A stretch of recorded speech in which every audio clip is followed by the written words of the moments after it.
ಮೂಡಾ ಹಗರಣ ವಿಚಾರಕ್ಕೆ ಸಂಬಂಧಪಟ್ಟಂತೆ ಆ ಕೇಸನ್ನ ಕೆದಕಿ ಇನ್ನು ಅದರ ಜೊತೆಗೆ ಸಾಕಷ್ಟು ಸಂಚಲನವನ್ನ ಮೂಡಿಸಿತ್ತು ಈ ಕೇಸ್. ಯಾಕಂದ್ರೆ ಮೂಡಾದಲ್ಲಿ ಹಲವಾರು ವಿಷಯಗಳ ಬಗ್ಗೆ ಹಲವಾರು ಅಧಿಕಾರಿಗಳ ಅಲ್ಲಿ ಹೆಸರು ಪ್ರಸ್ತಾಪ ಆಗುತ್ತೆ. ಅಂದ್ರೆ ಒಂದು ಏನೇನೆಲ್ಲ ಅಲ್ಲಿ ಯಾವ್ಯಾವ ರೀತಿಯಾದಂತ ಒಂದು ರೀತಿಯಾಗಿ ಆರೋಪಗಳು ಕೇಳಿ ಬಂದಿತ್ತಲ್ಲ, ಆ ಎಲ್ಲವನ್ನ ವಿಚಾರನ ಸಹಿತ ಅಲ್ಲಿ ಕೆದಕಿ ಅದಕ್ಕೆ ಒಂದು ಹೊಸ ತಿರುವನ್ನ ಕೊಟ್ಟಂತವರು ಸ್ನೇಹಮಯಿ ಕೃಷ್ಣ ಅವರು. ಇನ್ನು ಮತ್ತೊಂದು ವಿಚಾರ ನಾವಿಲ್ಲಿ ಗಮನಿಸೋದಾದ್ರೆ, ನಿನ್ನೆ ಅಷ್ಟೇ KS ಅಧಿಕಾರಿ ನಟೇಶ್ ಅವರು ಇವರ ವಿರುದ್ಧ ಸೈಬರ್ ಕ್ರೈಮ್ಗೆ ಅಲ್ಲಿ ಪೊಲೀಸರಿಗೆ ಒಂದು ಕಂಪ್ಲೇಂಟ್ ಅನ್ನ ದಾಖಲು ಮಾಡ್ತಾರೆ. ಆದ್ರೆ ಇವತ್ತು ಕ್ವಿಕ್ ಆಗಿ ಅರೆಸ್ಟ್ ಮಾಡಿದ್ದು ಸ್ನೇಹಮಯಿ ಕೃಷ್ಣ ಬಂಧನ, ಆಕ್ರೋಶ ಸ್ಫೋಟವಾಗ್ತಾ ಇದೆ. ಬಿಜೆಪಿ ಜೆಡಿಎಸ್ಗೆ ಸಿಕ್ತು ಹೊಸ ಅಸ್ತ್ರ. ರಾಜ್ಯ ಸರ್ಕಾರದ ವಿರುದ್ಧ ವಿಪಕ್ಷಗಳು ಮುಗಿಬಿದ್ದಿದ್ದಾರೆ. ಸ್ನೇಹಮಯಿ ಕೃಷ್ಣ ಬಂಧನ ಇದು ಸೇಡಿನ ಕ್ರಿಯೆ. ಸಿಎಂ ಹಗರಣ ಕೆದಕಿದ್ದಕ್ಕೆ ಈ ಶಿಕ್ಷೆ ಎಷ್ಟು ಸರಿ? ಹಾಗಾದ್ರೆ ಸರ್ಕಾರವನ್ನ ಪ್ರಶ್ನಿಸಿದ ವಿಪಕ್ಷ ನಾಯಕರು.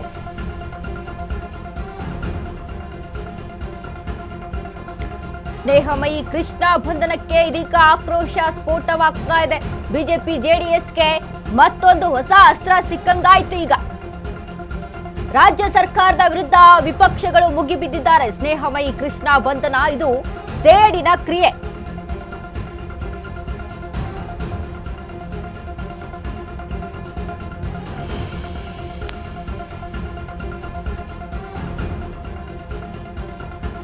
ಈ ವಿರುದ್ಧ ಮೂಡಾ ಹಗರಣ ವಿಚಾರಕ್ಕೆ ಸಂಬಂಧಪಟ್ಟಂತೆ ಅಲ್ಲಿ ಆ ವಿಚಾರವನ್ನ ಕೆದಕ್ತಾರೆ. ಸರ್ಕಾರ ವಿರುದ್ಧ ಅಲ್ಲಿ ಇವರು ಮಾತಾಡ್ತಾರೆ ಅನ್ನುವಂತ ವಿಚಾರಕ್ಕೆ ಸಂಬಂಧಪಟ್ಟಂತೆ ಸ್ನೇಹಮಯಿ ಕೃಷ್ಣ ಅವರನ್ನ ಸೇಡಿನ ಮೇಲೆ ಇಲ್ಲಿ ಬಂಧನ ಮಾಡಲಾಗಿದೆ ಅನ್ನುವಂತ ವಿಚಾರವನ್ನ ಪ್ರಸ್ತಾಪಿಸಿ ಇದೀಗ ವಿಪಕ್ಷಗಳು ಕಿಡಿಯನ್ನ ಕಾರ್ತಾ ಇರುವಂತದ್ದು.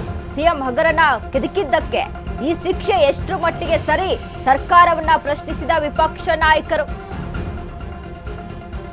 ಈಗಾಗಲೇ ನಾವು ಮಾತಾಡ್ತಿದ್ವಿ, ಮೂಡಾ ಹಗರಣವನ್ನ ಕೆದಕಿ ಅಲ್ಲಿ ಒಂದು ಹೊಸ ತಿರುವನ್ನ ಕೊಟ್ಟಂತ ಸ್ನೇಹಮಯಿ ಕೃಷ್ಣ ಅವರು ದೂರುದಾರರಾಗಿ, ಅಂದ್ರೆ ಯಾರು ಕೂಡ ದಿಟ್ಟ ಹೆಜ್ಜೆ ಇದೆಯಲ್ಲ ಅದನ್ನ ಇಟ್ಟು ಸರ್ಕಾರದ ವಿರುದ್ಧ ಪ್ರಶ್ನೆಯನ್ನ ಮಾಡಿದಂತ ಸ್ನೇಹಮಯಿ ಕೃಷ್ಣ ಅವರ ಬಂಧನ ಏನಿದೆ ಇದು ಸೇಡಿನ ಕ್ರಿಯೆ ಅನ್ನುವಂಥದ್ದು ಎಲ್ಲೆಡೆ ಕೂಡ ಈಗ ಪ್ರಸ್ತಾಪ ಆಗ್ತಾ ಇರುವಂತದ್ದು. ಯಾಕಂದ್ರೆ ಸಿಎಂ ಹಗರಣವನ್ನ ಕೆದಕ್ತಾರೆ, ಆ ಒಂದು ಕೆಲಸವನ್ನ ಮಾಡ್ತಾರೆ, ಅದಕ್ಕೆ ಈ ಒಂದು ಶಿಕ್ಷೆಯನ್ನ ಕೊಡುವಂಥದ್ದು ಎಷ್ಟು ಮಟ್ಟಿಗೆ ಸರಿ? ಹಾಗಾದ್ರೆ ಇಂಥ ಒಂದು ಧೈರ್ಯಶಾಲಿ, ಇಂಥ ಒಬ್ಬ ಪ್ರತಿನಿಧಿಗೆ, ಇಂಥ ಒಬ್ಬ ಪ್ರಜೆಗೆ ಈ ರೀತಿಯಾದಂತಹ ಶಿಕ್ಷೆಯನ್ನ ಕೊಡೋದು ಎಷ್ಟರ ಮಟ್ಟಿಗೆ ಸರಿ ಅನ್ನುವಂಥದ್ದು ಬಿಜೆಪಿ ಜೆಡಿಎಸ್ಗೆ ಈಗ ಹೊರ ಆಗ್ತಾ ಇರುವಂತಹ ಆರೋಪ.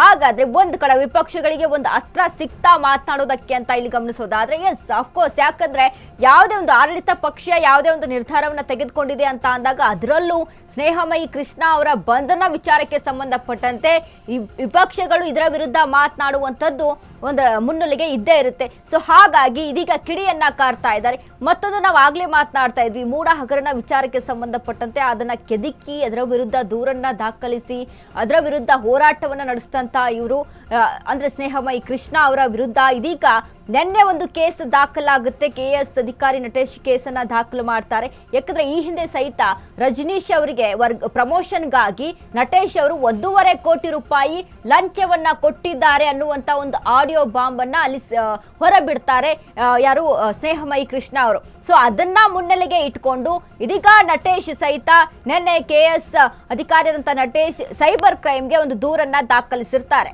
ನಿನ್ನೆ ಆದಂತಹ ದೂರು ದಾಖಲಿಗೆ ಇವತ್ತು ಅದನ್ನ ಕ್ವಿಕ್ ಆಗಿ ಆಕ್ಷನ್ ತೆಗೆದುಕೊಂಡಿರುವಂತದ್ದು ಇಲ್ಲಿ ಕಾಣಿಸ್ತಾ ಇರುವಂತದ್ದು. ಎಸ್, ಈಗ ಹಿಂದೆನೂ ಸಹಿತ ಒಂದು ಆಡಿಯೋ ಅಲ್ಲಿ ರಿಲೀಸ್ ಆಗುತ್ತೆ. ಅದ್ರ ಬಗ್ಗೆನೂ ಕೂಡ ತನಿಖೆ ಮಾಡೋದಕ್ಕೆ ಎಷ್ಟು ಸಮಯವನ್ನ ತೆಗೆದುಕೊಳ್ತಾರೆ? ಹಾಗಾದ್ರೆ ಪೊಲೀಸರು ಇದ್ರ ಬಗ್ಗೆ ಇದು ಯಾವ್ದು ಸರಿಯಾ ತಪ್ಪ, ಯಾವ ಆರೋಪ ಯಾವ್ದು ಸರಿ ಯಾವ್ದು ತಪ್ಪು, ಇದ್ರ ಬಗ್ಗೆ ಎಲ್ಲ ತನಿಖೆ ಮಾಡಿ ಅಲ್ಲಿ ನಂತರ ಈ ಒಂದು ಆಕ್ಷನ್ ಅನ್ನ ತೆಗೆದುಕೊಳ್ತಾರೆ.